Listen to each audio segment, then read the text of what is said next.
السلام عليكم ورحمة الله وبركاته. أنا سمعت خبر إنه رفعوا قضية على مصطفى المومري بسبب الدكاترة.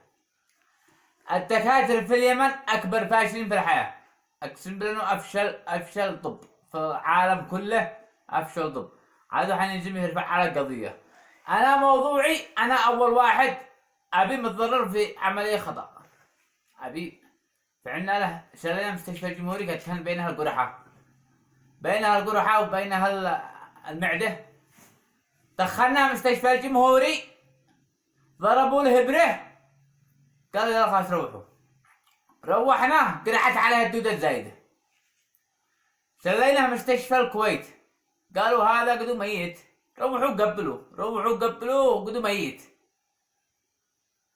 رجعنا بدلنا مستشفى الثورة، قالوا روحوا قبلوا قدو ميت، هذا ما عبش بين النفط. هذا دكاترة حق اليمن. ولما صرنا مستشفى العلوم والتكنولوجيا وطرحنا سيارات عشان نفعل العملية، دخلوا قالوا نسبة النجاح 3%، ونجحت العملية، ولكن يصنف هكذا دقع بطن الطبيعية، يمتد هكذا تدخل يصنف يخرج لنا البطون لوسط الجلد. وقادر اثبت لكم بهذه الحالة. نضحي بفلوس ونضحي بأوادم ونضحي بروح لا بين ايديكم، نقول دكاترة كبار في الآخر فاشلين. وحنجزم ترفع قضية، ورب الكعبة لو جمعنا القضايا كل حالة لا نغرقكم.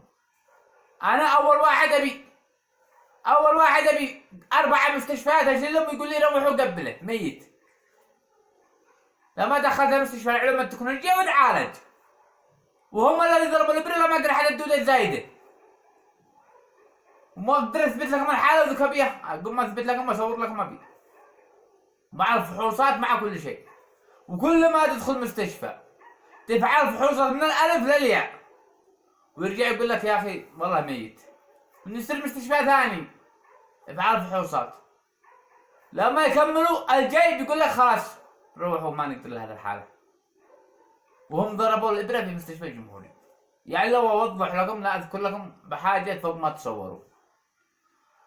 وثاني شيء حنجي نرفع قضية على مصطفى المومري. أقسم بالله العظيم سوف تندموا طول حياتكم يا دكاترة. لارفع أنا بالذات، أنا لارفع 100 قضية، أنا لارفع 100 قضية عليكم. أنا أول حالة لارفع 100 قضية نفصل من المنصف. المفروض تعوضوا كل شخص اللي قطعته يديه، واللي قطعته رجله، واللي قطعته بطونه، والذي ما بش عملية ينسى مقص اللي قصوا فيه داخل بطنه ويرجع الله في اليمن. ينسوا مقص، ينسوا البيانات داخل بيسمكر ما بيدخل يفعل عملية إلا عندنا في اليمن. أقسم بالله أن الطب في اليمن يحتاج إلى مدخلهم الدكاترة في غرفة ويشططهم الله. أمانة نشططهم نتعلم فوقهم. ما بش طب يدخل يفعل عملية ما بش معك قال إنه دكتور، يعني ما بش معك ترشيح المهم من هؤلاء. يعني حالة خليها على الله. أهم شيء من لبس الفانيلة البيضاء هذه الجاكيت الأبيض وفوقها السماعة قالوا دكتور. هذا عندنا طب في اليمن. أقسم بالله ما تنفعوا حتى بنشري تصلحوا التوائر حق الموتورات، والله ما يصلحوا حتى بلاشر.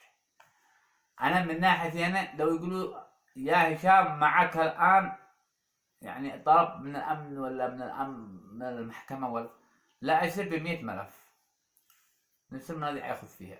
أنا أول حالة أبي 4 مستشفيات، وهم اللي ضربوا الإبرة لما قرحت الدودة الزايدة، وما عرف الذي يسعف بي الله يرحمه، ما عرف الذي يسعف بي. ومستشفى العلمدي خارجنا بعد ما طرحنا سيارات وذهب وتخارجنا. لحتى الآن أبي خارج لما يخرج لنا البطولة داخل خارج الجلد. يعني قالك على شيء عملية شبكية، عملت شبكية بين اللحم والجلد. الآن حتى الآن الحالة موجودة. قلت لها 4 سنوات ما عاد تظن نفعل عملية، قلنا لا يموت من سببهم أقسم بالله. والسلام عليكم ورحمة الله وبركاته.